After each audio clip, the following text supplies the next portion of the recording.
ನಮಸ್ಕಾರ ವೀಕ್ಷಕರೇ. ಪರಿಸರ ಮಾಲಿನ್ಯ, ಒತ್ತಡದ ಬದುಕು, ಅವಸರದ ಬದುಕು, ಜೀವನದ ಜಂಜಾಟ ಇವೆಲ್ಲದರ ಪರಿಣಾಮ ದೇಹಾಲಸ್ಯ, ಅನಾರೋಗ್ಯ ಇವೆಲ್ಲನ ನಿವಾರಿಸಿ ಒಂದು ಲವಲವಿಕೆಯ ಚಟುವಟಿಕೆಯ ಬದುಕು ನಮ್ಮದಾಗಬೇಕಂದ್ರೆ ಆಯುರ್ವೇದದ ಸರಳ ಸೂತ್ರಗಳನ್ನು ಜೀವನದಲ್ಲಿ ಅಳವಡಿಸ್ಕೋಬೇಕು. ಹೇಗೆ ಆಯುರ್ವೇದದ ಬಗ್ಗೆ ತಿಳಿದುಕೊಳ್ಳೋದು? ಇಂಥ ಸರಳ ಸೂತ್ರಗಳನ್ನ ನಾವು ತಿಳಿಸ್ಕೊಡ್ತೀವಿ ನಮ್ಮ ನಿಮ್ಮೆಲ್ಲರ ಮೆಚ್ಚಿನ ಆಯುರ್ವೇದಂ ವಹಾಮ್ಯಹಂ ಕಾರ್ಯಕ್ರಮದಲ್ಲಿ. ವೀಕ್ಷಕರೇ, ನಿಮ್ಮೆಲ್ರಿಗೂ ಗೊತ್ತಿರೋ ಹಾಗೆ ನಮ್ಮೊಂದಿಗಿದ್ದಾರೆ ಖ್ಯಾತ ಆಯುರ್ವೇದ ಹಾಗೂ ಆಹಾರ ತಜ್ಞರಾದಂಥ ಆದರ್ಶ್ ತಟ್ಪತಿಯವರು. ಬನ್ನಿ, ಅವ್ರಿಗೆ ಸ್ವಾಗತ ಕೋರ್ತಾ ಇಂದಿನ ಕಾರ್ಯಕ್ರಮನ ಶುರು ಮಾಡೋಣ. ಆದರ್ಶ್ ಅವರೇ ನಮಸ್ಕಾರ. ನಮಸ್ಕಾರ. ನಮ್ಮ ಕಾರ್ಯಕ್ರಮಕ್ಕೆ ಆತ್ಮೀಯ ಸ್ವಾಗತ. ಧನ್ಯವಾದ. ಆದರ್ಶ್ ಅವರೇ, ಈ ಒಂದು ಆಧುನಿಕ ಜೀವನ ಶೈಲಿ ಏನಿದೆ, ತುಂಬ ಕೆಲಸಗಳು ಮಾಡ್ತಾ ಇರ್ತೀವಿ, ಎಲ್ಲದರಲ್ಲೂ ನಾವು ಫಸ್ಟ್ ಇರಬೇಕು ಅನ್ನೋ ಒಂದು ಹಂಬಲ ಏನಿದೆ, ಇದರಿಂದ ತುಂಬ ಕೆಲಸ ಮಾಡಿ ಟಯರ್ಡು ಜಲ್ದಿ ಆಗೋಗ್ಬಿಡ್ತೀವಿ. ಆವಾಗ ಈ ಜಡತ್ವ ಅನ್ನೋದು ಒಂದು ಬಂದ್ಬಿಡುತ್ತೆ, ಅಥವಾ ಆಲಸಿತನ ಬಂದ್ಬಿಡುತ್ತೆ. ಈ ಆಲಸಿತನ ಹೋಗಿಸಿ ಆ್ಯಕ್ಟಿವ್ ಹೇಗಾಗಬೇಕು, ಅಂದರೆ ಚುರುಕುತನ ಹೇಗೆ ನಮ್ಮಲ್ಲಿ ಬರಬೇಕು, ಇದಕ್ಕೆ ಕೆಲವೊಂದು ಸಲಹೆ ಮಾಹಿತಿಗಳನ್ನ ನೀಡ್ತೀರಾ? ವೀಕ್ಷಕರೇ, ಈ ಚುರುಕುತನ ಬಹಳ ಒಂದು ಆಕ್ಟಿವ್ನೆಸ್, ಈ ಸಂಚಿಕೆಯನ್ನು ನಾವು ಯಾವುದೇ ನೀವು ಕಾರ್ಯಕ್ರಮದಲ್ಲಿ ಬರುವಂಥ ಟಿ ವಿಗಳಲ್ಲಿ ನೀವು ನೋಡಿರ್ಲಿಕ್ಕಿಲ್ಲ. ಚುರುಕುತನದ ಮೇಲೆ ಒಂದು ಸಬ್ಜೆಕ್ಟನ್ನು ತೆಗೆದುಕೊಂಡು ನಾವು ಆಯುರ್ವೇದದಲ್ಲಿ ಏನಾದ್ರು ಇದಕ್ಕೆ ಪರಿಹಾರ ಇದೆನಾ ಅಥವಾ ಹೇಗೆ ನಾವು ಆ್ಯಕ್ಟಿವ್ ಆಗಿರಬೇಕು ಅನ್ನೋದನ್ನು ಇವತ್ತು ಈ ನಮ್ಮ ಆಯುರ್ವೇದಂ ವಹಾಮ್ಯಹಂ ಕಾರ್ಯಕ್ರಮದ ಮುಖಾಂತರ ನಾನು ನಿಮ್ಗೆ ಹೇಳ್ತಾ ಇದ್ದೀನಿ. ಆಯುರ್ವೇದದಲ್ಲಿ ಚುರುಕುತನಕ್ಕೆ ಔಷಧಿಯ ಮುಖಾಂತರ ಕೆಲವೊಂದು ಸಂಗತಿಗಳನ್ನು ಹೇಳಿದ್ದಾರೆ. ಆದರೆ ವ್ಯಾಯಾಮ ಅನ್ನೋದು ಏನಿದೆ ಅದು ಬಹಳ ಮುಖ್ಯವಾದಂಥದ್ದು. ಆಮೇಲೆ ನಮ್ಮ ಜೀವನ ಶೈಲಿ, ಆಹಾರ ಪದ್ಧತಿ, ಕೊನೆಯದಾಗಿ ಆಹಾರ ಪದ್ಧತಿ, ಮೊಟ್ಟ ಮೊದಲನೇದಾಗಿ ವ್ಯಾಯಾಮವನ್ನು ಮಾಡೋದ್ರಿಂದ, ವ್ಯಾಯಾಮದಿಂದ ನಮ್ಮ ಆರೋಗ್ಯ ಚೆನ್ನಾಗಿರುತ್ತೆ. ರಕ್ತನಾಳಗಳಲ್ಲಿ ರಕ್ತದ ಒಂದು ಚಲನೆ ಏನಿರುತ್ತೆ ಅದು ಸರಿಯಾಗಿರುತ್ತೆ, ಮತ್ತು ರಕ್ತ ಶುದ್ಧತೆ ಚೆನ್ನಾಗಾಗುತ್ತೆ. ವೀಕ್ಷಕರೇ, ಇವತ್ತು ಈ ಒಂದು ಕಾರ್ಯಕ್ರಮದಲ್ಲಿ, ಈ ಸಂಚಿಕೆಯಲ್ಲಿ ನಾವು ಈ ಚುರುಕುತನಕ್ಕೆ ಬಹಳ ಒತ್ತನ್ನು ಕೊಡ್ತಾ ಇದ್ದೀವಿ. ನಮ್ಮ ಆಹಾರ ಪದ್ಧತಿ ಏನಿದೆ ಅದು ಬಹಳ ಒಂದು ಇಂಪಾರ್ಟೆಂಟ್. ಶಿಸ್ತು. ಬೆಳಿಗ್ಗೆ ಹೇಳ್ತೀವಿ, ಚಹಾ ಕುಡಿದು, ಕೆಲವರು ಬೆಳಿಗ್ಗೆ ಎದ್ದ ನಂತರ ಬೆಡ್ ಕಾಫಿ ಕುಡಿಯುವಂಥ ಒಂದು ರೂಢಿಯನ್ನು ಮಾಡ್ಕೊಂಡಿರ್ತಾರೆ. ಅದು ಬಹಳ ತಪ್ಪು. ಬೆಳಿಗ್ಗೆ ಎದ್ದ ನಂತರ ಮುಖವನ್ನು ತೊಳೆದು ಸೂರ್ಯನಿಗೆ ನಮಸ್ಕಾರ ಮಾಡಿ ನಂತರ ನಿಮ್ಮ ಕಾರ್ಯಕ್ರಮಗಳಲ್ಲಿ ನೀವು ಮುಂದುವರಿಬೇಕು.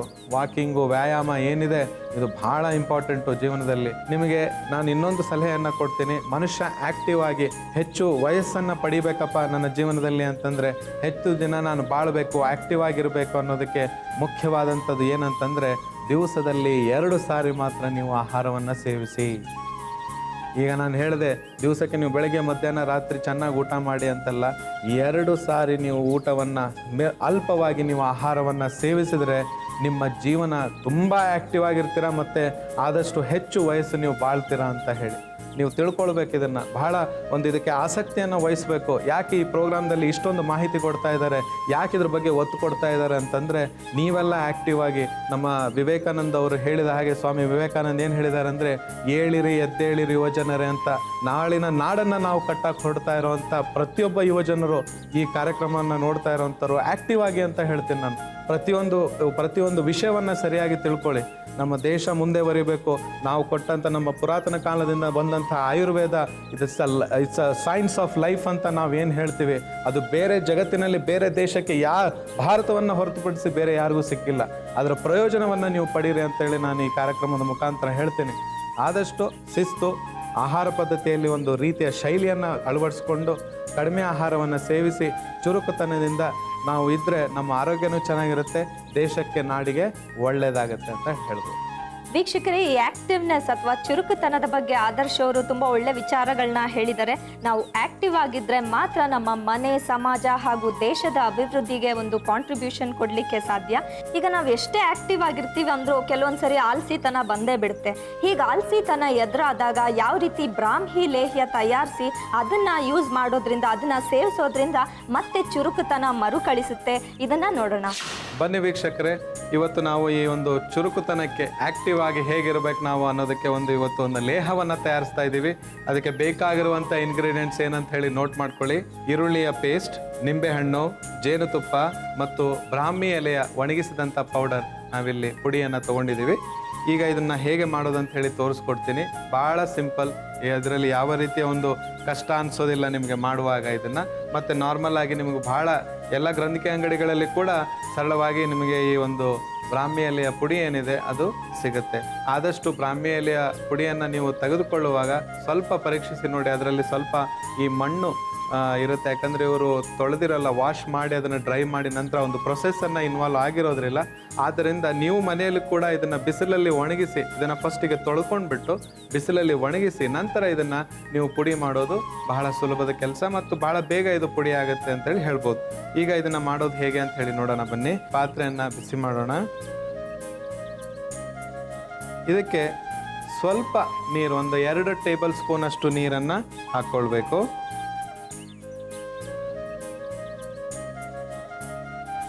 ಇದು ಒಂದು ಲೇಹ ಆಗಿರೋದ್ರಿಂದ ಇದಕ್ಕೆ ಸ್ವಲ್ಪ ನೀರನ್ನು ನಾವು ಮಾತ್ರ ಯೂಸ್ ಮಾಡ್ತಾ ಇದ್ದೀವಿ ಇಲ್ಲಿ. ಈಗ ಈ ನೀರು ಇಲ್ಲಿ ಬಿಸಿ ಆಗ್ತಾ ಇದೆ. ಇದಕ್ಕೆ ಮೊದಲನೇದಾಗಿ ಈರುಳ್ಳಿಯ ಪೇಸ್ಟ್ ನಾವೇನು ಮಾಡ್ಕೊಂಡಿದ್ದೀವಿ ಅದನ್ನು ಹಾಕ್ಕೊಳ್ಬೇಕು. ಈರುಳ್ಳಿಯ ಪೇಸ್ಟ್ ಒಂದು ಅರ್ಧ ಚಮಚದಷ್ಟು ಮಾತ್ರ ಹಾಕ್ಕೊಳ್ಬೇಕು. ಹಾಕ್ಕೊಂಡು ಸ್ವಲ್ಪ ಮಿಕ್ಸ್ ಮಾಡಿ. ಬಿಸಿ ಆಗಿದೆ, ಇದರಲ್ಲಿರುವಂಥ ನೀರು ಕೂಡ ಹಿಂಗೆ ಹೋಗಿದೆ. ಇದಕ್ಕೆ ಇನ್ನೂ ಸ್ವಲ್ಪ ನೀರನ್ನು ಹಾಕ್ಕೊಳ್ಳೋಣ. 1 ಟೇಬಲ್ ಸ್ಪೂನ್ ಅಷ್ಟು ನೀರನ್ನು ಹಾಕ್ಕೊಳ್ಬೇಕು.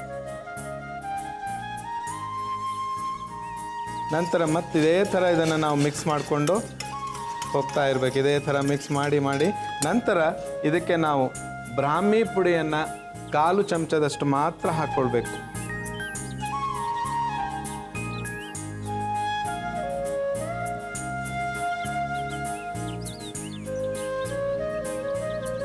ಈಗ ಈ ಬ್ರಾಹ್ಮಿಯ ಪುಡಿಯನ್ನು ನಾವಿಲ್ಲಿ ಹಾಕಿದ್ದೀವಿ.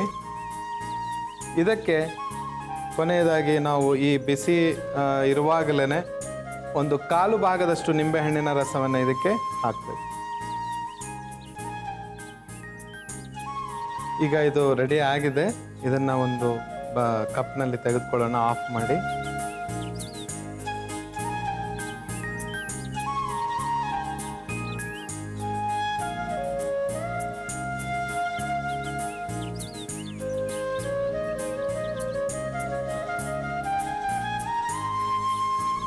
ಇದನ್ನು ಎಲ್ಲರೂ ತಗೊಳ್ಬೋದು.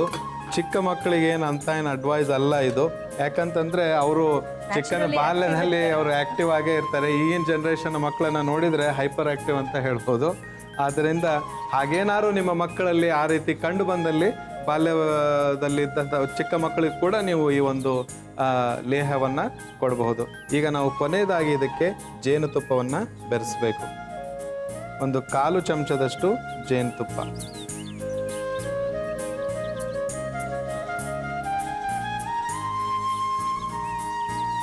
ಇದನ್ನು ಹಾಕಿ ಸ್ವಲ್ಪ ಮಿಕ್ಸ್ ಮಾಡಿಕೊಂಡು ನಂತರ ಇದನ್ನು ನಾವು ಬೆಳಿಗ್ಗೆ ಹೊತ್ತು ಇದನ್ನು ನೀವು ಒಂದು 15ರಿಂದ 20 ದಿವಸದವರೆಗೆ ಟ್ರೈ ಮಾಡಬೇಕು. ಇವತ್ತಿನ ಈ ಒಂದು ಸಂಚಿಕೆಯಲ್ಲಿ ಚುರುಕುತನಕ್ಕೆ ಬಹಳ ತುಂಬ ಇಂಪಾರ್ಟೆಂಟ್ ಆದಂತಹ ಒಂದು ಲೇಹ ಇದಾಗಿದೆ. ಈ ಒಂದು ಬ್ರಾಹ್ಮಿಯ ಲೇಹ ಈಗ ಸಿದ್ಧವಾಗಿದೆ. ಚುರುಕುತನಕ್ಕೆ ಮನೆ ಔಷಧ.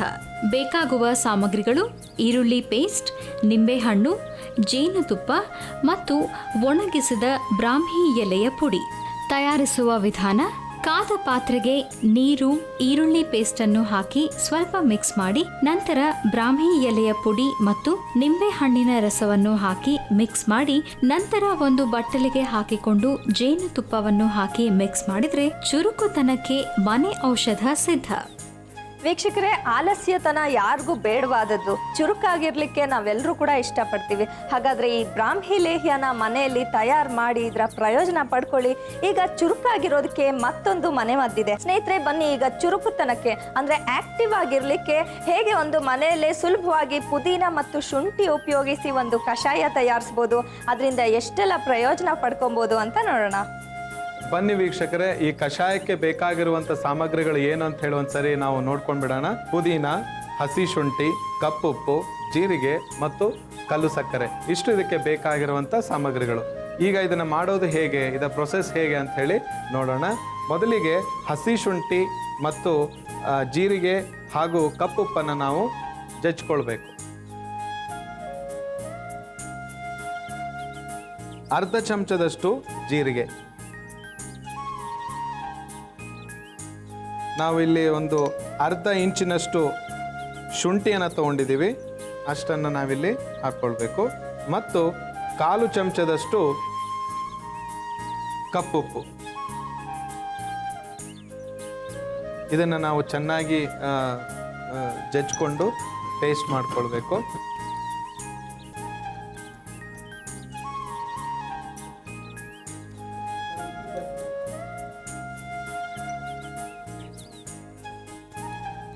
ಕಿರಣ್ಮಯಿ ಅವರಿಗೆ ಇದು ರೆಡಿ ಆಗಿದೆ. ಇದನ್ನು ಒಂದು ಬೌಲ್ನಲ್ಲಿ ನಾವು ತೆಕ್ಕೊಳ್ಳೋಣ. ನಂತರ ಮುಂದೆ ನಾವು ಏನು ಮಾಡ್ಬೇಕು ಅನ್ನೋದನ್ನು ಹೇಳ್ಕೊಡ್ತೀನಿ.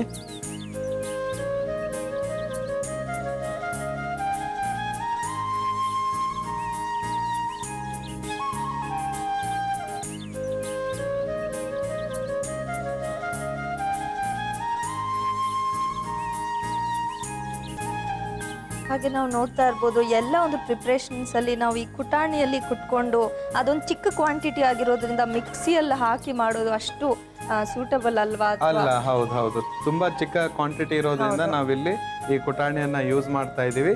ಆದರೆ ನೀವು ಹೆಚ್ಚು ಕ್ವಾಂಟಿಟಿಯನ್ನ ಇದನ್ನ ನೀವು ಮಾಡಿ ಇಟ್ಕೊಳ್ಬಹುದು. ಇವತ್ತು ನಾನು ಏನು ತೋರಿಸ್ತಾ ಇದ್ದೀನಿ ಇದನ್ನ ನೀವು 1 ವಾರ ಅಥವಾ 10 ದಿವಸದ ಮಟ್ಟಿಗೆ ನೀವು ಇಟ್ಕೊಳ್ಬಹುದು. ಅದಕ್ಕಿಂತ ಹೆಚ್ಚಾಗಿ ಇಟ್ಕೊಳ್ಳೋದು ಒಳ್ಳೆಯದಲ್ಲ ಅಂತ ಹೇಳಿ ಈಗ ನಾವು ಈ ಒಂದು ಹಸಿ ಶುಂಠಿ, ಜೀರಿಗೆ ಮತ್ತು ಕಪ್ಪುಪ್ಪನ್ನು ಹಾಕಿ ಪೇಸ್ಟ್ ಮಾಡಿಕೊಂಡು ರೆಡಿ ಇಟ್ಕೊಂಡಿದ್ದೀವಿ. ಈಗ ಮುಂದೆ ಏನು ಮಾಡ್ಬೇಕು ನಾವು, ಈ ಹಸಿ ಶುಂಠಿ ಮತ್ತು ಜೀರಿಗೆ ಯಾವ ರೀತಿಯ ನಮ್ಮ ದೇಹದಲ್ಲಿ ಕೆಲಸವನ್ನು ಮಾಡುತ್ತೆ, ಇದು ಬಹಳ ಮುಖ್ಯವಾದಂಥ ಪ್ರಶ್ನೆ. ಈಗ ನೋಡಿ ವೀಕ್ಷಕರೇ, ಈ ಒಂದು ಜೀರಿಗೆ ಮತ್ತು ಹಸಿ ಶುಂಠಿ ಏನಿದೆ ಇದು ಜೀರ್ಣಕ್ಕೆ ಬಹಳ ಮುಖ್ಯವಾದಂಥ ಒಂದು ಪಾತ್ರವನ್ನು ವಹಿಸುತ್ತೆ. ಇದು ಗ್ಯಾಸ್ಟ್ರೋ ಇಂಟೆಸ್ಟೈನಲ್ ಟ್ರ್ಯಾಕನ್ನು ಅಂತಂದರೆ ನೀವು ನಮ್ಮ ಈ ಬಾಯಿಂದ ನಾಳಗಳಿಂದ ಹಿಡಿದು ಈ ನಾವು ಗಂಟಲಿಂದ ಮತ್ತು ಜಠರಕ್ಕೆ ನಾವೇನು ಈ ಕನೆಕ್ಟಿವಿಟಿ ಒಂದು ಟ್ರ್ಯಾಕ್ ಇದೆ, ಇದಕ್ಕೆ ನಾವು ಗ್ಯಾಸ್ಟ್ರೋ ಇಂಟೆಸ್ಟೈನಲ್ ಟ್ರ್ಯಾಕ್ ಅಂತ ಹೇಳ್ತೀವಿ. ಅದನ್ನು ಇದು ಶುದ್ಧಗೊಳಿಸುತ್ತೆ, ಇನ್ನೂ ಆಕ್ಟಿವ್ ಆಗಿ ಮಾಡುತ್ತೆ, ನಿಮ್ಮ ಜೀರ್ಣ ಶಕ್ತಿಯನ್ನು ಹೆಚ್ಚಿಸುತ್ತೆ. ನೋಡಿ ವೀಕ್ಷಕರೇ, ಇವತ್ತು ನಾವು ಮಾಡುವಂಥ ಈ ಒಂದು ಆಕ್ಟಿವ್ನೆಸ್ಸಿಗೆ, ಚುರುಕುತನಕ್ಕೆ ಈ ಒಂದು ಔಷಧಿ ಏನಿದೆ ಬಹಳ ಉತ್ತಮವಾದದ್ದು. ಮನೆಯಲ್ಲಿ ಟ್ರೈ ಮಾಡಿ, ನಿಮಗೆ ಉಪಯೋಗ ಆಗಲಿ ಅಂತ ಹೇಳ್ತಾ ಈಗ ಮುಂದಿನ ಪ್ರೊಸೆಸ್ ಇದು ಏನು ಅಂತ ಹೇಳಿ ನೋಡೋಣ ಬನ್ನಿ. ಈಗ ಮೊದಲಿಗೆ ಪಾತ್ರೆಯಲ್ಲಿ ಸ್ವಲ್ಪ ನೀರನ್ನು ಹಾಕ್ಕೊಳ್ಬೇಕು ನಾವು. ಬನ್ನಿ, ಒಂದು ಗ್ಲಾಸ್ ನೀರು ಕೊಡಿ. ಗ್ಲಾಸ್ನಲ್ಲಿ ನೀರನ್ನು ಹಾಕೊಳ್ಳಿ.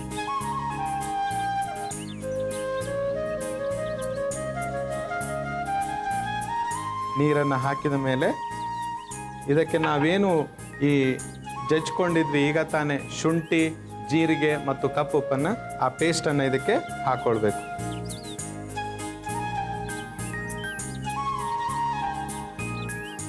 ಹಾಕ್ಕೊಂಡು ಇದನ್ನು ಚೆನ್ನಾಗಿ ಮಿಕ್ಸ್ ಮಾಡ್ಕೊಳ್ಬೇಕು. ಇದನ್ನು ಮಿಕ್ಸ್ ಮಾಡಿದ ನಂತರ ಇದಕ್ಕೆ ನಾವು ಕಲ್ಲು ಸಕ್ಕರೆಯನ್ನು ಹಾಕ್ಕೊಳ್ಬೇಕು. 1 ಟೀ ಸ್ಪೂನಷ್ಟು, 1 ಚಮಚದಷ್ಟು ಕಲ್ಲು ಸಕ್ಕರೆ.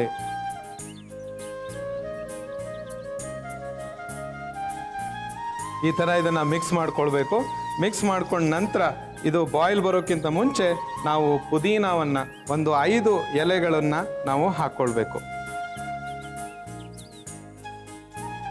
ಹಾಕಿ ಇದನ್ನು ಚೆನ್ನಾಗಿ ಮಿಕ್ಸ್ ಮಾಡಿ, ಇದು ಕಲ್ಲು ಸಕ್ಕರೆ ಕರಗಬೇಕು ಇದರಲ್ಲಿ, ಮತ್ತು ಇದು 1 ಬಾಯ್ಲ್ ಬರಬೇಕು. 1 ಬಾಯ್ಲ್ ಬಂತು ಅಂತಂದರೆ ಇದನ್ನು ನಾವು ಸ್ಟ್ರೈನ್ ಮಾಡಿಕೊಂಡು, ಅಂದರೆ ಸೋಸ್ಕೊಂಡು ಒಂದು ಕಪ್ನಲ್ಲಿ ಬಿಸಿ ಬಿಸಿಯಾಗಿ ಇದರ ಸೇವನೆಯನ್ನು ನಾವು ಮಾಡಬೇಕು. ಯಾವಾಗ ಮಾಡಬೇಕು? ದಿವಸಕ್ಕೆ 2 ಸಾರಿ. ಬೆಳಿಗ್ಗೆ ಎದ್ದ ನಂತರ ಬ್ರೇಕ್ಫಾಸ್ಟ್ ಆದಮೇಲೆ ಮತ್ತು ರಾತ್ರಿ ಮಲಗೋಕ್ಕಿಂತ ಮುಂಚೆ ನೀವು ಇದನ್ನು ಸೇವಿಸಿದರೆ ತುಂಬ ಉತ್ತಮವಾದಂಥ ರಿಸಲ್ಟ್ಸ್, ಚುರುಕುತನ, ಬೆಳಿಗ್ಗೆ ಆ್ಯಕ್ಟಿವ್ ಆಗ್ತೀರಾ. 8 ಗಂಟೆಗೆ ಅಥವಾ 10 ಗಂಟೆಗೆ ಮಲಗಿ ಹೇಳೋ ಅಂಥವರು ಬೆಳಿಗ್ಗೆ 5ವರೆಗೆ ಎದ್ದು ತಮ್ಮ ಕಾರ್ಯದಲ್ಲಿ ಉತ್ಸಾಹದಿಂದ ನೀವು ನಿಮ್ಮ ಕೆಲಸ ಕಾರ್ಯಗಳನ್ನು ಮಾಡ್ಕೊಳ್ಬೋದು. ಬನ್ನಿ, ಇದನ್ನೀಗ ಇದು ಕುದೀತಾ ಇದೆ, ಇದನ್ನು ನಾವೀಗ ಆಫ್ ಮಾಡ್ಕೊಳ್ಳೋಣ.